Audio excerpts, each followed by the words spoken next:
Berbicara bagi kami Tuhan, sampaikan isi hati-Mu bagi kami. Urapi hamba-Mu yang tidak ada apa-apanya Tuhan. Kuasa Roh Kudus-Mu yang akan memberikan kami hikmat, Roh Kudus-Mu yang akan menerangkan setiap firman-Mu. Karena itu urapi kami ya Roh Kudus. Kami buka hati bagi firman Tuhan. Di dalam nama Tuhan Yesus, yang percaya Tuhan di tengah kita memberkati kita dan akan bersama. Amin. Tepuk tangan buat Tuhan Yesus, saudara. Silahkan duduk Bapak Ibu, Shalom. Bagaimana kabarnya? Luar biasa, saya percaya saudara, perjumpaan pribadi dengan Tuhan itulah yang akan memberi kita kekuatan hari-hari ini, amin. Tidak ada satu orang pun, tidak ada apapun di dunia ini yang akan memberikan kita kepuasan dan kekuatan selain hanya di dalam hadirat Tuhan. Ya, jangan mati hanya karena mendengar, amin. Ya, bagaimana caranya mati, Bu? Masa nonton TV langsung mati? Enggak. Tapi banyak orang tidak bisa tidur hari-hari ini. Siapa yang nggak bisa tidur hari-hari ini? Nggak usah angkat tangan. Nggak usah, ya. Tapi banyak orang tidak bisa tidur, ya. Mendengar berita-berita, mendengar hal-hal hari-hari ini. Apa yang harus kita lakukan? Mari kita buka bersama saudara Yesaya pasal 55. Ayat yang ke-6 mulai, Yesaya 55 mulai ayat yang ke-6. Firman Tuhan berkata di sana. Baca bersama 1, 2, 3. Carilah Tuhan selama ia berkenan ditemui. Berserulah kepadanya selama ia dekat. Firman ini dengan jelas berkata, carilah Tuhan. Nabi Yesaya menuliskan ya firman ini saudara, menuliskan ayat ini. Kita tahu bersama Yesaya ini dipanggil Tuhan untuk mengingatkan ya bangsa Israel pada zaman pemerintahan Raja Uzia, Yotam, Ahaz dan Hizkia.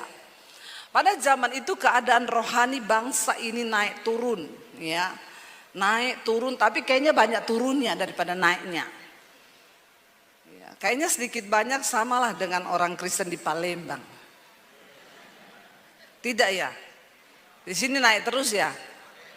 Insya Allah. Ya. Dikatakan di sana saudara sehingga Nabi Yesaya datang membawa pesan bagi kerajaan utara dan kerajaan selatan Israel dan Yehuda. Di sana Tuhan mengingatkan carilah Tuhan selama ia berkenan ditemui dan berserulah kepadanya selama ia dekat.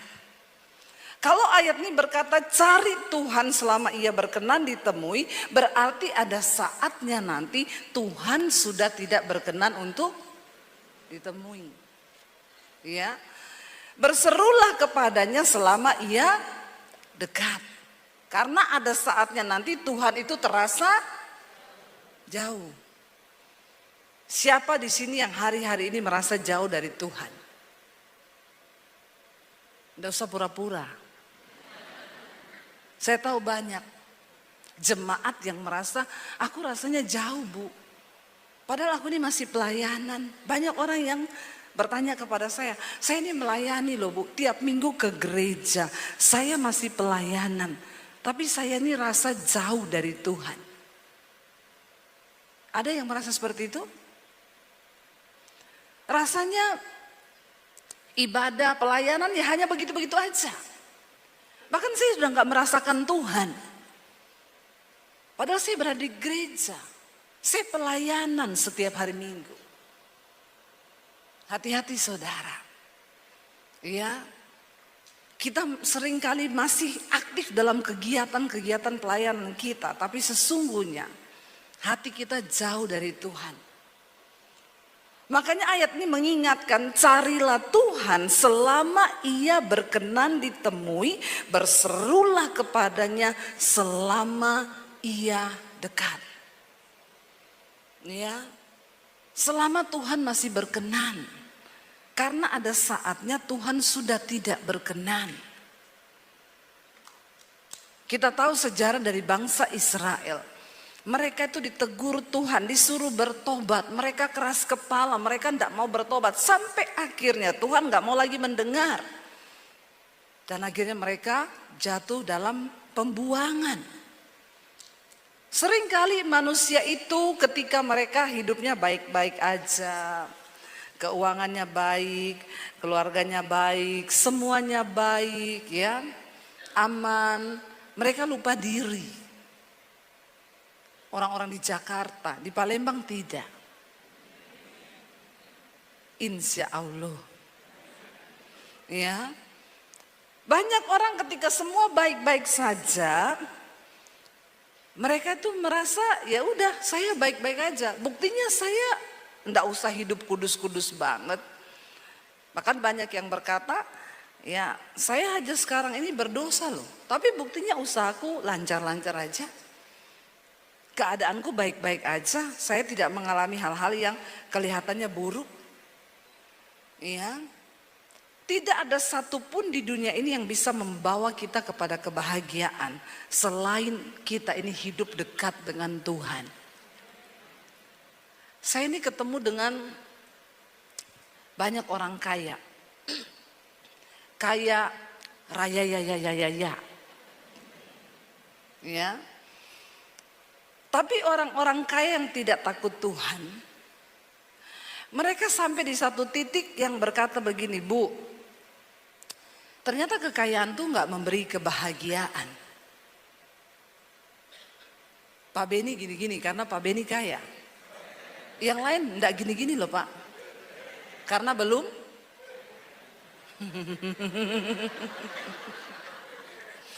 Saudara, sedangkan orang kaya saja perlu cari Tuhan, apalagi yang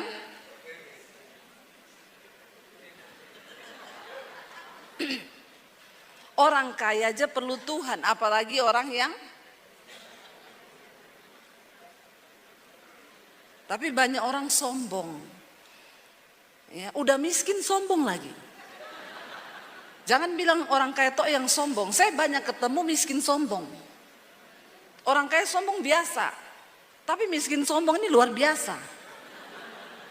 Tapi Alkitab berkata Tuhan menentang orang yang, makanya mau kaya mau miskin tidak boleh. Orang paling sombong di dunia itu yang bagaimana saudara? Bukan yang pamer harta, bukan yang pamer jet pribadi, bukan itu orang sombong. Orang yang paling sombong di dunia ini adalah apa? Orang yang nggak mau cari Tuhan. Itu kebangetan sih. Maaf ya saudara, kau bisa tarik napas, kau bisa hirup udara lewat hidungmu ini. Itu hanya karena anugerah Tuhan. Amin. Ya kita ini, aduh coba Tuhan tutup satu lubang hidungmu aja. Satu aja ditutup. Setengah mati enggak? Setengah mati loh saudara. Coba semua tutup satu lubang hidung. Napas, susah enggak? Saya kadang bingung dengan orang-orang berdosa yang gak mau cari Tuhan. Ya, gak mau cari Tuhan. Kalau dibilang, saya dulu pernah waktu di Jakarta naik Grab pelayanan. Lalu sopir Grabnya bilang gini, Ibu, dia dari Jakarta Selatan, Ibu mau ke gereja pagi-pagi jam 6. Di Jakarta Pusat, dia bilang, jauh banget sih, ngapain Ibu ke gereja jauh banget? Saya ini pendeta, saya diundang khotbah. Oh, Ibu pendeta tuh, sama dong, saya juga Kristen. Ini hari Minggu Masnya nggak ke gereja? Oh, saya nggak pernah ke gereja Bu. Oh, Masnya nggak pernah ke gereja? Terus dia balik tanya sama saya, emang ke gereja ngapain Bu? Saya bilang, cari Tuhan lah. Dia ketawa terbahak-bahak saudara. Dia ketawain saya. Dia bilang, Ibu masih cari Tuhan? Aduh Bu, saya nggak cari Tuhan. Kenapa? Karena Tuhan di hati. Jangan tepuk tangan. Kalau belum mengerti pembahasannya nggak usah tepuk tangan. Sok-sokan kau. Belum dengar aja sudah tepuk tangan. Saya waktu dia ngomong begitu saya agak terpojok. Saya merasa malu loh saudara. Dia bilang, ibu masih cari Tuhan. Saya nggak cari Tuhan bu, karena Tuhan sudah di hati saya. Saya terpojok saudara. Tapi saya pikir-pikir, masa pendeta kalah ya? Nggak boleh kalah ini. Lalu saya berpikir, ini yang gila dia atau saya ya? Loh kalau mau dipikir benar nggak saudara? Makanya bu saya nggak pernah ke gereja. Kenapa cari-cari Tuhan? Orang Tuhan di hati. Lalu dia lanjutkan begini, maaf ya bu, saya ini biar mabok bu, saya tetap nyanyi lagu rohani.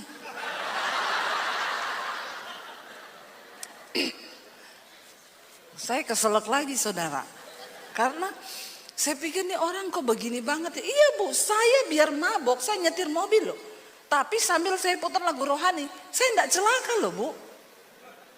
Itu tanda bahwa Tuhan itu di hati saya. Saya diam 1000 bahasa. Saya nggak tahu mau ngomong apa, tiba-tiba Roh Kudus memberi hikmat. Saya bilang gini, oh jadi masnya nggak ke gereja, nggak cari Tuhan karena masnya tahu bahwa Tuhan di hatimu. Iya. Pertanyaan saya mas, apakah kau ada di hati Tuhan? Dia terpojok 1000 bahasa. Dan dia menjawab saya begini, nah kalau itu saya enggak tahu ibu. Kena skakmat lu. Terlalu banyak orang Kristen yang percaya diri, merasa bahwa Tuhan itu di hati. Pertanyaan saya, apakah kau ada di hati Tuhan? Banyak orang ngaku-ngaku. Bahkan Yesus berkata di hari-hari yang terakhir banyak orang datang mengaku, aku melakukan mujizat demi namamu. Aku usir setan demi namamu. Aku bangkitkan orang mati demi namamu. Orang lumpuh berjalan, orang buta melihat demi namamu. Tuhan bilang, enyah engkau daripadaku, karena aku tidak mengenal engkau, pembuat kejahatan. Amin. Yang begini-begini ini, yang walaupun mabok nyanyi lagu rohani. Saudara, kenapa kita perlu mencari Tuhan? Ya, carilah Tuhan selama ia berkenan ditemui, berserulah kepadanya selama ia dekat. Makanya saya selalu mengajarkan, tidak usah cari-cari pendeta. Amin. Karena tidak ada pendeta hebat di dunia ini. Nggak ada. Yang ada tuh Tuhan yang dengan imanmu yang hebat. Semua kita punya akses bisa datang secara pribadi kepada Tuhan. Nggak usah cari-cari pendeta. Karena nggak ada pendeta sakti. Yang ada tuh Tuhan yang luar biasa. Nggak usah saudara. Iya, makanya saya adalah salah satu pendeta yang tidak mau mendoa-doakan orang. Maaf ya, maaf. Tapi ini tidak boleh ditiru sama gembala. Pak Sabta jangan tiru, ini adegan berbahaya. Ini hanya dilakukan oleh para ahli saja. Ya, soalnya kalau Bapak Sabta ini kan gembala, nanti jemaatnya datang, Pak doakan, tidak usah doakan, pulang, cari Tuhan sendiri. Wah, kepahitan jemaat. Apalagi model-model jemaat kayak sekarang ini, apa-apa dikit tersinggung, apa dikit kepahitan, apa dikit pendeta aja nggak senyum. Itu Pak Sabta saya lewat nggak disenyumi. Padahal Pak Sabtanya juga lagi ada pergumulan. Emang cuma saudara yang ada pergumulan? Pendeta juga punya rasa, punya hati. Jangan samakan dengan pisau belati. Ngerti enggak? Apa dikit pengerja nggak senyum, nggak disalami, kepahitan. Jangan ya saudara, jangan ya nak ya. Jangan. Ya, jadi jemaat itu yang imannya tuh tangguh. pengerja enggak senyum, penggembala enggak senyum. Ya kita kan enggak tahu dia punya pergumulan apa. Siapa tahu besok jatuh tempo. Ya tak? Ya, jadi enggak usah cepat-cepat menghakimi. Mari kita ini menguatkan hati sendiri.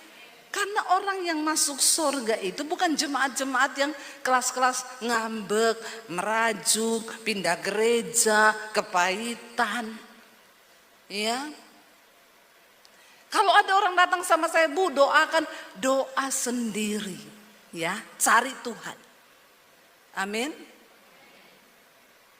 Itu pendeta ini mau loh doain pendeta sana, mau doain. Kok ibu nggak mau mendoakan? Kau pindah sama pendeta sana. Nggak usah datang ke saya. Karena jemaat ini kadang juga aneh-aneh. Ya, apa-apa minta didoakan, apa-apa minta didoakan. Masalahnya juga cuma putar di situ terus. Konselingnya, masalahnya sama terus. Ada jemaat bolak-balik konseling, saudara. Ya, semua pendeta yang datang dia konseling terus. 10 pendeta datang, 10 dia konseling, 10 tahun begitu terus, hidupnya nggak berubah-berubah. Ada bapak-bapak datang sama saya, Bu, istri saya lari tinggalin saya. Kenapa? Nggak tahu kenapa, pasti bapak ini ada salah. Bapak bikin salah apa? Ya nggak ada salah apa-apa. Bapak selingkuh? Tidak. Bapak kasar? Tidak. Nah, pertanyaan saya, Bapak pelit nggak? Iya sih. Nah itu. Saya sudah 2 bulan tidak ngasih gaji ke istri. Sudah bagus istri hanya tinggalkan kau Pak, dia nggak kasih sianida. Bertobat bapak-bapak, amin. Terus kayak gini datang minta didoakan, Bu Debbie doakan dong supaya istri saya balik. Ya saya tidak bisa berdoa. Bapak telepon istrimu, kasih dia duit. Amin bapak-bapak. Tolong yang rela aminnya. Jangan ibu-ibu yang amin kenceng. Kadang masalah uang ini bikin masalah juga dalam rumah tangga, benar nggak? Iya, hati-hati loh. Nanti persoalannya itu cuma bolak-balik di situ. Sebenarnya dia tahu jawabannya. Nanti kayak gitu konseling lagi sama pendeta. Bagaimana kita ini mau berlari? Ya, kita cuma jadi orang Kristen yang terputar di situ terus. Datang lagi, Bu, saya mau konseling. Kenapa? Saya kepahitan sama mertuaku. Urusannya kalau nggak kepahitan, tersinggung, kepahitan, selingkuh, apalagi masalah selingkuh ini. Ya, aduh saudara, saya itu pusing lihat orang Kristen hari-hari ini. Persoalannya itu terus. Belum pernah ada orang Kristen yang datang, Bu, saya mau konseling, kenapa? Saya mau dibunuh, Bu. Kenapa?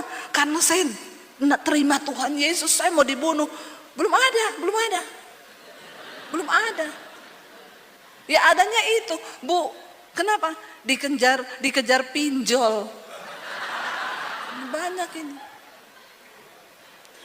Heran saudara. Persoalannya itu cuma muter di situ terus. Saya aja pusing dengar jemaat kayak begini, apalagi malaikat. Jangan cuma tertawa, kau bertobat ya. Amin. Karena untuk mempersiapkan diri menjadi mempelai Kristus, kita nggak bisa cuma yang terputar-putar di situ terus. Masalahnya itu terus. Ya kepahitan sama mertua, kepahitan sama menantu, kepahitan sama ini. Aduh please deh. Ya, kita bisa bertumbuh ke arah yang lebih baik ketika kita ini bergaul dengan firman. Jangan bilang enggak bisa, bilang bisa Yura. Aku bisa, amin. Kalau ada firman di dalam hati. Ya, tapi kalau kita memang mau cuek ya terserah. Saudara, ayat ini berkata, carilah Tuhan selama ia berkenan untuk ditemui dan berserulah kepadanya selama ia dekat. Baiklah, ayat berikutnya 7 berkata, Baca bersama dengan suara yang keras. Baiklah orang fasik meninggalkan jalannya dan orang jahat meninggalkan rancangannya. Baiklah ia kembali kepada Tuhan, maka Dia akan mengasihaninya, dan kepada Allah kita, sebab Ia memberi pengampunan dengan limpahnya. Katakan, baiklah orang fasik meninggalkan jalannya. Siapa orang fasik itu? Orang fasik itu orang yang ngerti kebenaran tapi tidak mau melakukan. Itu orang fasik. Tahu harus mengampuni tapi tidak mau mengampuni. Orang datang, Bu, Ibu tidak ada pilihan, Ibu harus mengampuni. Tidak bisa, Bu, terlalu sakit. Tapi Ibu, firman Tuhan bilang Ibu harus mengampuni. Tidak bisa, Bu, sakit. Aduh, saya model-model kayak begini nih bingung, saudara. Alkitab bilang kebenarannya harus mengampuni. Tapi kalau kau tidak mau, ya tidak ada yang bisa paksa. Suami saya nyakiti saya, Bu. Ibu ampuni. Tidak bisa. Kalau ibu tidak bisa, ibu berdoa. Tidak bisa juga, ya mati aja. Sudah tidak bisa semua, saudara. Malaikat juga angkat tangan kalau sudah begini nih. Karena maaf ya Pak Sabta, maaf. Saudara nggak pernah dengar khotbah yang kayak begini? Ya, maaf ya. Sekarang ini bukan zamannya lagi jemaat itu dielus-elus, dibaik-baikin. Capcay deh. Ya. Ada waktunya loh. Kita ini memang harus menjadi dewasa. Udah dibilang doakan Bu ampuni suamimu, ndak bisa. Doakan, ndak bisa. Terus mau apa?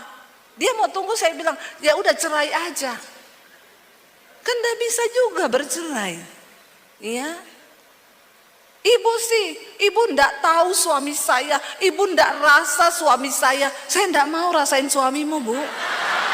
Ndak, kagak. Saya punya suami sendiri. Ngapain saya rasain suamimu? Yaitu nasibmu. Siapa suruh kau nikah sama dia? Hello? Ini jemaat itu begitu. Kenapa kita perlu mencari Tuhan? Karena ada banyak hal di hidup ini yang kita nggak tahu. Makanya kita perlu cari Tuhan supaya kita ngerti jalan hidup ini. Yang muda-muda di sini yang belum nikah berapa banyak? Angkat tangan yang belum menikah. Coba angkat tangan. Nggak usah malu. Angkat tangan. Biar sudah berumur, angkat tangan saja. Supaya kita sama-sama mendoakan. Siapa tahu kan dapat jodoh toh. Di bawah 30 tahun jodoh di tangan Tuhan. Di atas 30 tahun Tuhan lepas tangan loh. Kagak. Ya, Tuhan tetap turun tangan. Tapi agak berat sih memang. Harus dengan doa dan puasa. Ya enggak apa-apa tuh. Mending lama menikah daripada terburu-buru terus salah. Ya enggak? Mending lama menjomblo daripada cepet-cepet tapi jadi janda. Sekarang kan banyak begitu. Ya, nggak apa-apa, ya, nggak apa-apa. Dibilang belum menikah, kamu belum nikah? Belum, nggak apa-apa. Lebih baik lama berdoa, tanya Tuhan, amin. Tanya Tuhan, ya, jodohku ini yang mana Tuhan? Cari Tuhan, anak-anak muda. Kalau kau sudah mulai umur kepala 20, tolong cari Tuhan lebih dekat lagi. Nggak usah kau sibuk cari pacar. Nggak usah kau sibuk cari-cari jodohmu, nggak usah. Tulang rusuk itu cuma satu. Ya, kalau kau salah pilih yang masuk tulang kaki. Sakit, nggak muat. Banyak orang tulang kaki yang masuk. Makanya kesakitan. Karena salah. Makanya mudah-mudah cari Tuhan. Kalau kau cari Tuhan, engkau dapat sumber kebahagiaan di hidupmu. Ya. Maka hidupmu itu sejahtera. Tapi kalau kau tidak cari Tuhan, ya itu masalahnya. Sekarang ini banyak anak-anak muda stres, saudara. Anak saya itu cerita, mam, teman-temanku itu loh, tiap malam di atas jam 10 konseling. Gua mau curhat nih, kata psikolog gua nih sakit jiwa sudah stadium akhir. Anak-anak muda ini umur 20-an loh. Mereka sudah jadi langganannya psikiater. Ngeri loh saudara.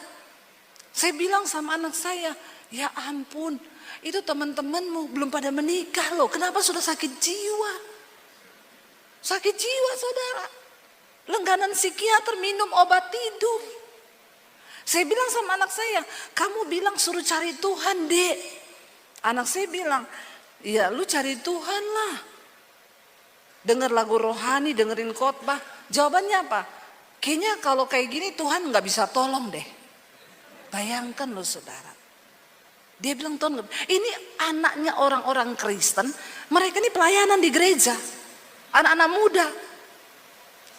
Makanya gereja, bapak-bapak gembala yang hadir, perhatikan anak-anak muda. Seringkali mereka di gereja itu cuma asik lompat-lompat toh. Tapi jiwanya itu remuk semua. Sakit jiwa semua. Ya, tanpa disadari saudara. Ya orang lihat mereka baik-baik saja. Saya bilang sama anak saya, suruh dia cari Tuhan. Jawabannya apa? Kayaknya Tuhan gak sanggup tolong deh masalah gua. Karena menurut psikolog gua udah stadium 4. Ngeri saudara. Ngeri. Ya. Kadang anak saya bilang, ya udah kalau gue sih hari-hari ini cuma denger lagu rohani, abis itu hatiku tenang, teduh, sudah selesai. Dia bilang kalau gue nggak bisa. Nanti dia curhat lagi sama temannya yang satu, anak Tuhan juga ke gereja. Ya, gue mau curhat dong. Gue nih kata psikiater sekarang stadium 3. Dia bilang, gue stadium 4. Ini yang terjadi saudara. Makanya hari-hari ini kita perlu cari Tuhan. Masuk di kamar, tutup pintu, berdoa. Saya selalu menyarankan orang konseling, saya bilang kamu gak usah cari saya. Semua masalah, semua nasihat yang saya kasih pun kamu tolak. Gak ada yang mau didengar. Masalah rumah tangga suruh berdamai, gak bisa bu, ibu gak tahu suami saya jahatnya kayak apa. Kita juga udah hilang kata-kata saudara. Daripada saya ikutan sakit jiwa.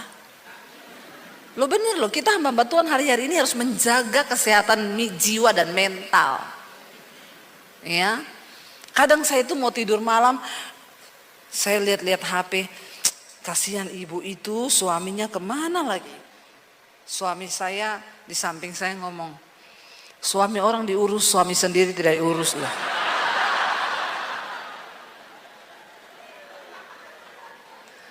Kadang kalau saya lagi balas-balas konseling saudara, ya tiba-tiba ada SMS masuk, ting, saya lihat suami saya, dia bilang, Bu Debbie, saya boleh konseling dah. Saya jawab, ada masalah apa ya Pak? Istri saya cuekin saya Bu. Saya jawab, mungkin kurang dikasih duit Pak. Ya. Jadi saya sekarang tidak mau sakit jiwa saudara, mikirin urusannya jemaat yang tidak mau nurut sama firman. Persoalannya cuma satu kok, tidak mau cari Tuhan, tidak mau dekat dengan Tuhan, nggak mau nurut sama firman, itu tak til, nggak ada yang lain. Sebenarnya kalau kita ini mau cari Tuhan, orang tua nasihati anakmu bilang cari Tuhan. Karena dia masih berkenan untuk ditemui. Karena saya mengalami saudara, saya ini dulu ya mau bunuh diri waktu saya lulus SMA. Saya tidak mengenal Tuhan Yesus. Saya punya agama tapi saya nggak kenal Tuhan. Lalu saya mau bunuh diri karena saya jatuh dalam banyak dosa, dalam pergaulan yang tidak benar. Lalu saya cuma berpikir di otak saya begini sebelum saya bunuh diri. Tuhan itu ada apa enggak ya? Lalu saya mulai berpikir, enggak mungkin Tuhan enggak ada loh. Lah ya, kalau Tuhan enggak ada, yang ciptakan saya ini siapa? Terus yang ciptakan tata surya ini, ya, langit, bumi, matahari, Mars, semua planet-planet itu siapa yang ciptakan? Masa bumi ini berputar terus ya? Terus nggak ada yang ciptakan tuh nggak mungkin. Tidak ada yang mengatur dunia dan alam semesta ini, itu nggak mungkin. Kita saja manusia diciptakan, mata sama-sama dua, hidung satu, mulut satu, kuping dua, tapi muka kita nggak ada yang sama loh. Ada yang sama muka kita? Nggak ada kan? Nggak ada yang sama kan? Itu kan bukti kemahakuasaan Tuhan. Kalau kita belajar soal ilmu pengetahuan, bagaimana DNA manusia itu begitu luar biasa, semua berbeda, itu kan ajaib Tuhan. Makanya orang yang paling bodoh di dunia ini bukan orang yang nggak sekolah. Orang yang paling bodoh di dunia ini orang yang tidak percaya ada Tuhan. Udah itu orang paling bodoh, saudara. Lalu pertanyaan saya yang kedua begini, kalau Tuhan itu ada, siapa dia ya? Dengan ketidakmengertian saya, saudara, saya waktu itu udah nekat mau bunuh diri, saya udah tulis surat buat orang tua saya. Tapi pertanyaan itu muncul, siapa Tuhan itu? Lalu saya begini, Tuhan, sebelum saya mati, saya pengen ketemu Engkau yang menciptakan saya itu. Saya gak peduli siapa namamu, dan aku gak peduli tentang agama sekarang. Aku pengen ketemu dengan penciptaku. Siapapun engkau, tunjukkan dirimu kepada saya. Saudara, ketika engkau mulai punya satu kerinduan untuk mencari Tuhan, imanmu mungkin hanya sebiji sesawi, tapi iman itu akan menjadi sesuatu yang luar biasa. Diawali dengan pertanyaan dalam hati, siapa Tuhan itu? Saya menangis di kamar saya. Tadinya menangis karena iba diri. Tidak ada orang yang sayang sama saya. Dari kecil saya ini dipukulin sama papi saya. Orang tua saya tidak sayang saya. Iblis bilang, memang gak ada yang sayang kamu. Hidupmu sudah hancur, kau hidup dalam dosa. Kau sudah jatuh, gak ada harapan. Mending mati aja kau. Ya, saya nyanyi, aku terjatuh dan tak bisa bangkit lagi. Aku tenggelam dalam lautan luka dalam. Tenggelam, lautan, luka dalam, jatuh. Luka jangan dalam-dalam, infeksi. Ya, jangan kepahitan, saudara. Ya, itu dulu saya nyanyikan, aku tersesat dan tak tahu arah jalan pulang. Pakai Google Map. Kalau kau tidak tahu arah, pakai Google Map. Belok kanan 500 meter, belok kiri. Di depan ada polisi, putar balik. Iya toh? Ya. Saya itu dulu, lagu saya itu. Ya, jatuh, aku terjebak dalam lautan luka dalam, tersesat. Bayangkan, saudara bisa bayangkan. Saya mengalami itu, makanya saya mengerti banget anak-anak muda sekarang yang mereka itu sakit jiwa. Saya mengalami itu. Karena mereka melihat di rumah orang tuanya berantem, orang tuanya ribut, tidak ada kedamaian dalam rumah, tidak ada Tuhan di dalam rumah. Mereka mencari pelampiasan, mereka melakukan dosa, mereka melakukan hubungan seks di luar. Akhirnya dosa itu menuduh mereka, setan datang mengintimidasi mereka. Dan mereka jiwanya itu tertekan, saudara. Dan tidak ada sesuatu yang lain yang bisa mengisi kekosongan jiwa manusia. Kenapa? Karena jiwa itu tidak terbatas. Jiwa manusia ini nggak terbatas. Saudara sekarang gaji 1 juta. Saudara puas? Gaji 1 juta, saudara puas enggak? Enggak usah pura-pura dengan muka yang lugu seperti itu. Bilang saja kalau tidak puas, tidak, yang kenceng. Akhirnya ngaku juga. Gaji 2 juta puas?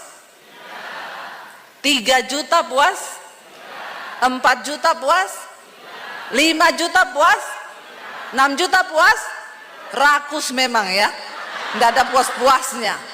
Tapi itulah jiwa. Ya, waktu nggak punya motor kita bilang, enak ya kalau naik motor daripada jalan kaki begini, jalan kaki terus dikasih motor. Pengen? Roda 2 pengen? Roda 3 dulu dong. Jangan langsung lompat roda 4. Tak kabur saudara, roda 3 dulu, bemo. Ya, itulah manusia kan, nggak ada puasnya. Jiwa manusia itu tidak terbatas keinginannya.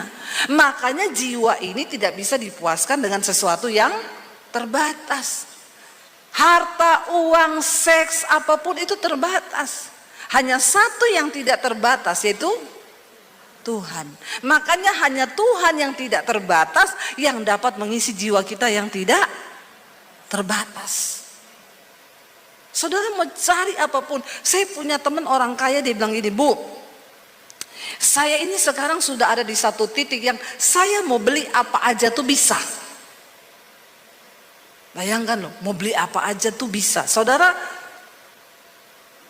sudah ada di titik seperti itu?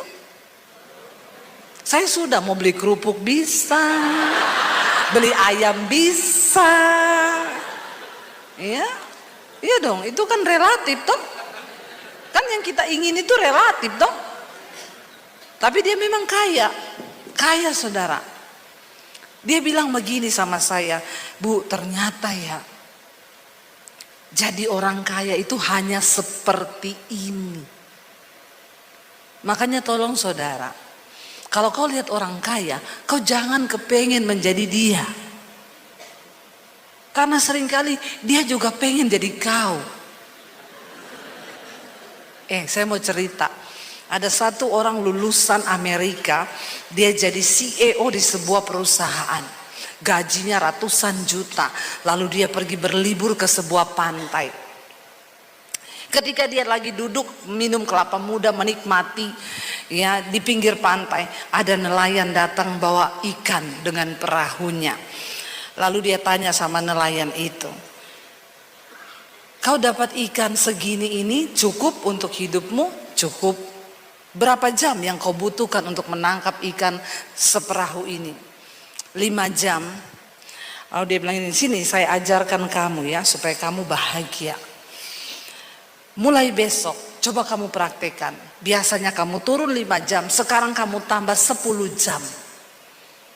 Terus, nanti kalau sudah 10 jam, penghasilanmu 2 kali lipat, perahumu jadi 2. Kau pekerjakan orang, jangan 10 jam, kau melaut 15 jam.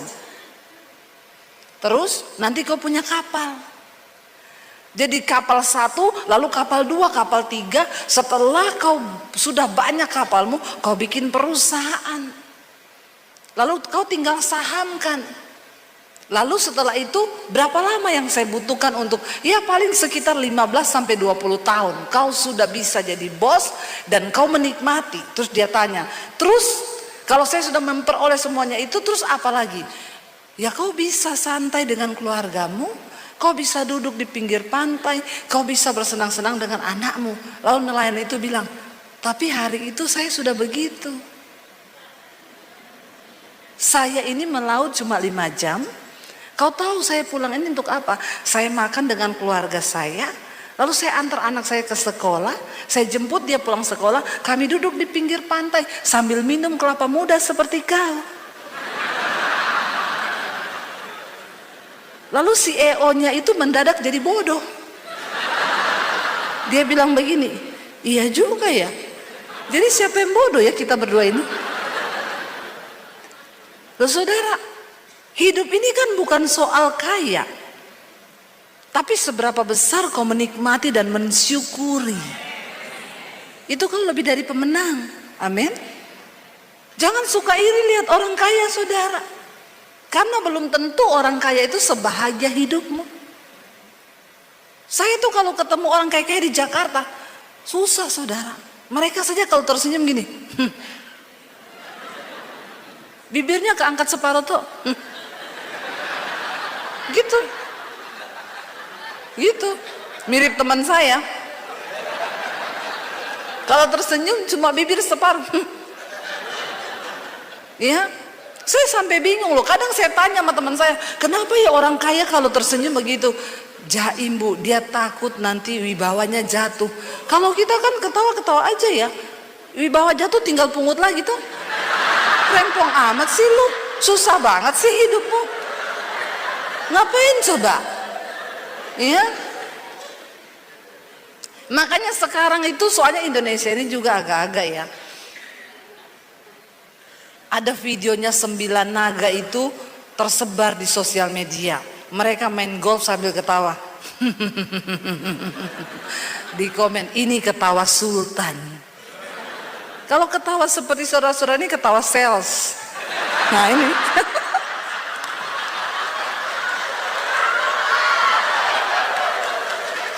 Tapi bahagia ini. Nggak usah jaim. Tepuk tangan dong buat saudara. Nggak usah jaim. Ketawa-ketawa aja lepas.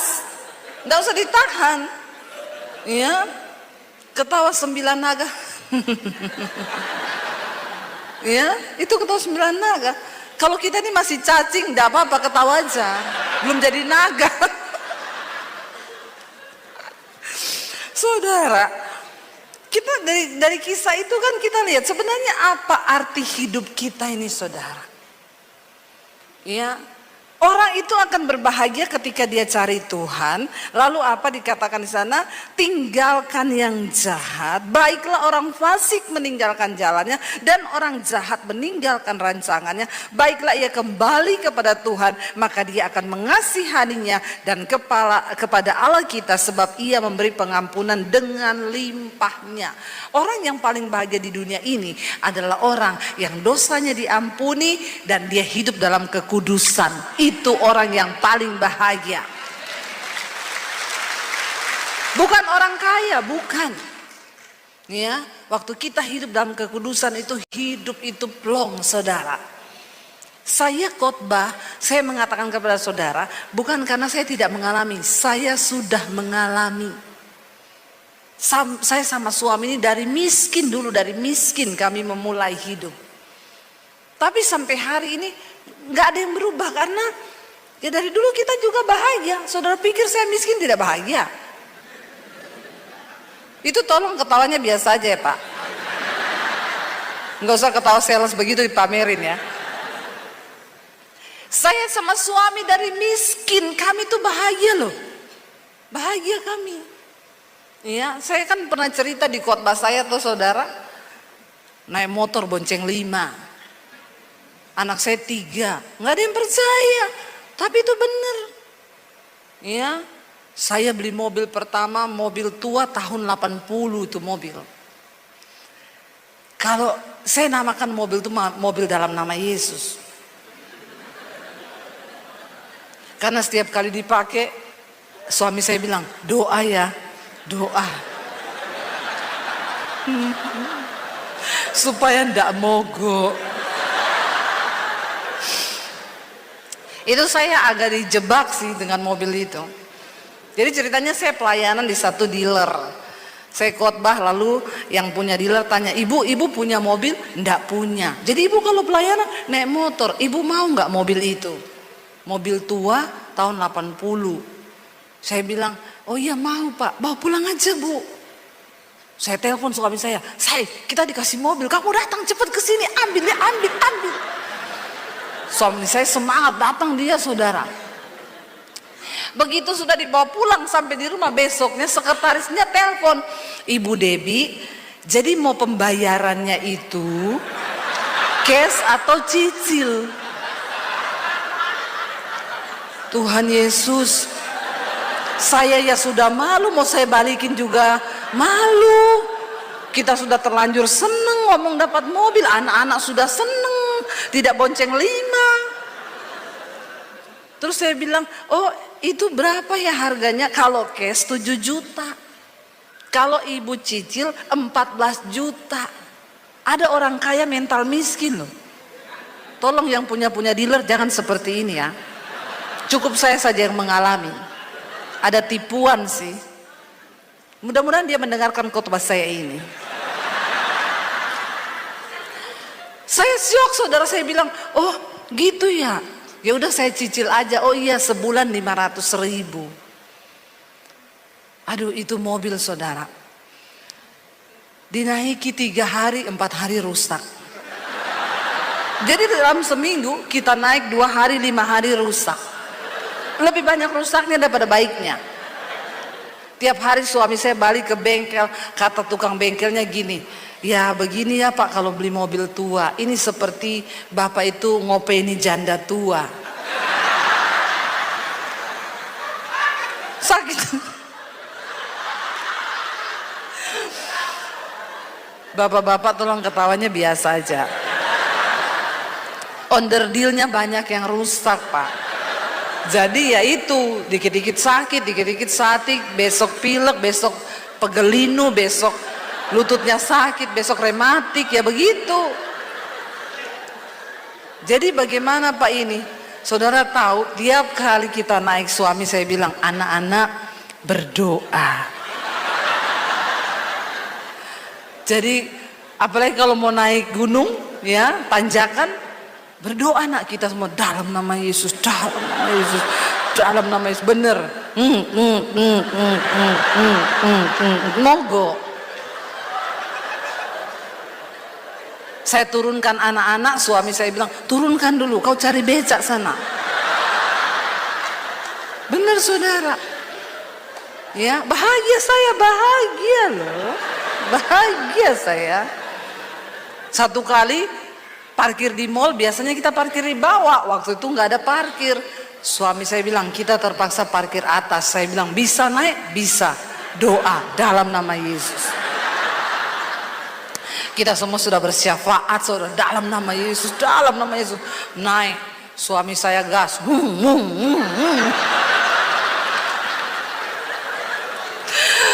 Dia gas, saudara.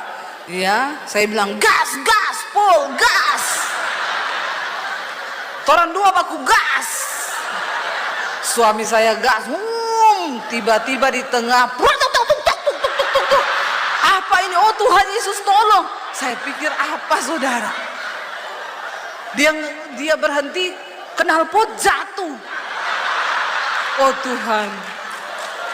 Jangan tepuk tangan, please. Jangan tepuk tangan. Berdosa kau, berdosa.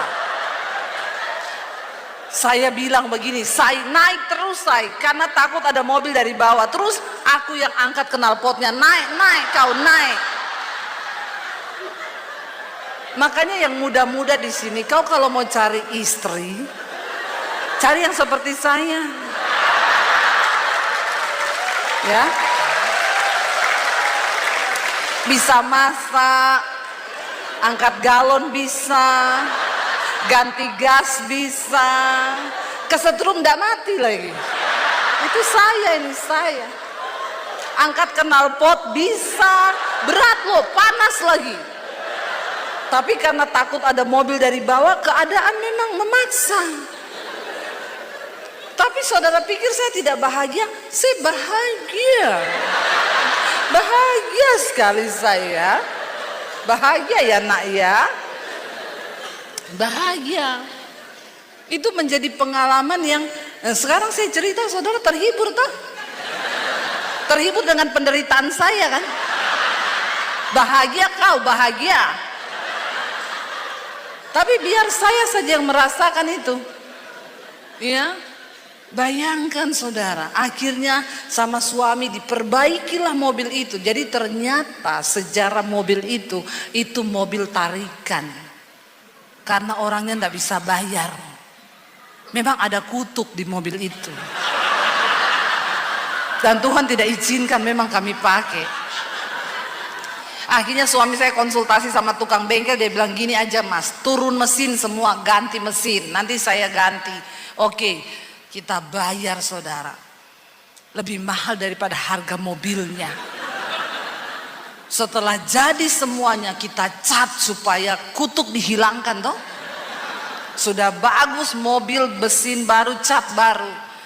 Kita tinggal pelayanan ke Surabaya, Solo hujan, banjir, mobilnya kerendam.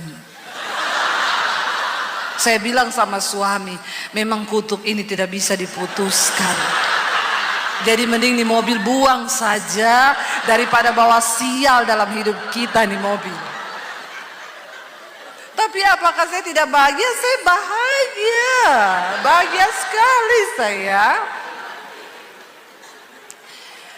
Ya, kenapa saudara? Karena saya tahu ya itu bagian dari cerita hidup kita. Tapi bersama Tuhan saya lewati dengan suami masa-masa sulit. Kami bahagia karena kami berjalan di dalam firman Tuhan. Itu kebahagiaan kita. Makanya ayat ini berkata, meninggalkan jalannya orang jahat, meninggalkan rancangannya. Jangan ada rancangan jahat di hatimu. Walaupun itu baru rancangan loh. Iparmu bikin jahat terus gini. Saya doakan memang dia ini. Orang di Palembang banyak begini nih. Lihat saja nanti ya. Saya tidak bisa balas, tapi kalau Tuhan yang balas. Jangan ada rancangan jahat. Jangan. Sedikit pun jangan. Kenapa saudara? Karena Tuhan itu melihat hati. Waktu hati kita kudus, hidup kita kudus, berkat Tuhan itu tidak terhalang. Makanya firman Tuhan berkata, bukan tanganku kurang panjang untuk menolongmu, bukan telingaku yang kurang tajam untuk mendengar doamu, tapi dosamu itu yang menghambat yang baik daripadamu. Waktu kita hidup dalam kekudusan, berkat Tuhan itu tidak terhalang dari hidup kita. Dosa membuat kita mengalami hal-hal yang buruk. Lalu dikatakan saudara ayat yang berikutnya, kenapa kita harus mencari Tuhan? Baca ayat yang selanjutnya, sebab rancanganku bukanlah rancanganmu dan jalanmu bukanlah jalanku, demikian firman Tuhan. Kenapa kita perlu cari Tuhan? Karena kita nggak tahu jalan hidup ini ke depan seperti apa. Dan belum tentu rancangan kita itu menjadi rancangan Tuhan. Orang Kristen sekarang udah tidak tahu jalan, nggak mau cari Tuhan, akhirnya bikin jalan baru, bikin jalan sendiri. Nanti kalau sudah kena masalah baru, Tuhan, kenapa kau begini? Kenapa Tuhan begitu? Padahal karena salahnya dia sendiri. Jangan pernah merasa diri kita ini bijak. Kita perlu mencari Tuhan dalam membuat semua rencana di hidup ini saudara. Tuhan yang paling tahu jalan hidup kita. Dan tidak ada satupun rancangan Tuhan yang salah. Tapi kalau engkau sudah terlanjur membuat kesalahan hari ini, bertobatlah dan kembalilah kepada Tuhan. Maka dia akan sanggup memulihkan keadaan kita saudara. Seperti tingginya langit dari bumi, demikianlah tingginya jalanku dari jalanmu dan rancanganku dari rancanganmu. Sebab seperti hujan dan salju turun dari langit dan tidak kembali ke situ, melainkan mengairi bumi, membuatnya subur dan menumbuhkan tumbuh-tumbuhan, memberikan benih kepada penabur dan roti kepada orang yang mau makan. Demikianlah apa? Firmanku yang keluar dari mulutku, ia tidak akan kembali kepadaku dengan sia-sia, tetapi ia akan melaksanakan apa yang ku kehendaki dan berhasil dalam apa yang kusuruhkan kepadanya. Firman Tuhan itu berkuasa. Karena itu perkatakan firman. Waktu kita takut, perkatakan firman. Waktu kita menghadapi kekhawatiran, perkatakan firman. Waktu engkau melihat keadaanmu, perkatakan firman. Aku percaya Tuhan, bahwa Engkau Tuhan adalah sandaranku, Engkau penopangku, Engkau Allah yang tidak pernah gagal dalam rancanganmu. Perkatakan firman, saudara. Hari-hari ini banyak orang lupa memperkatakan firman Tuhan. Padahal firman itu memiliki kuasa. Untuk apa? Untuk menciptakan. Firman itu punya kuasa untuk melakukan segala perkara. Firman itu mempunyai kuasa ketika keadaan di sekeliling kita tidak baik. Seringkali jangan terburu-buru berdoa supaya keadaanmu jadi baik. Tapi berdoalah supaya hatimu tenang dan hatimu damai sejahtera. Waktu engkau memperkatakan firman, maka hidup kita kuat, iman kita kuat. Dan saya percaya saudara, cuma firman Tuhan yang memiliki kuasa dalam hidup kita untuk membawa kita hari-hari ini semakin luar biasa di dalam Tuhan. Malam ini Pak Victor juga akan menyampaikan pesan Tuhan bagi setiap kita. Jadi saya akan mengakhiri saudara. Mari, jangan cari sesuatu yang lain. Keadaan boleh bergoncang, keadaan boleh berubah, berita-berita boleh menakutkan, ke depan akan seperti apa, itu memang semua harus terjadi. Tapi waktu kita pegang firman Tuhan, waktu kita tetap bersandar pada firman, berseru, kita nyanyi pujian tadi, kita berseru kepada Tuhan saudara, maka Dia Tuhan yang sanggup melakukan segala perkara di hidup kita. Mari imam musik, kita bangkit berdiri bersama sebelum Pak Victor akan masuk pada sesi yang kedua. Kita nyanyikan pujian yang tadi. Hanya kepada Yesus kita berseru dan datang saudara, untuk memperoleh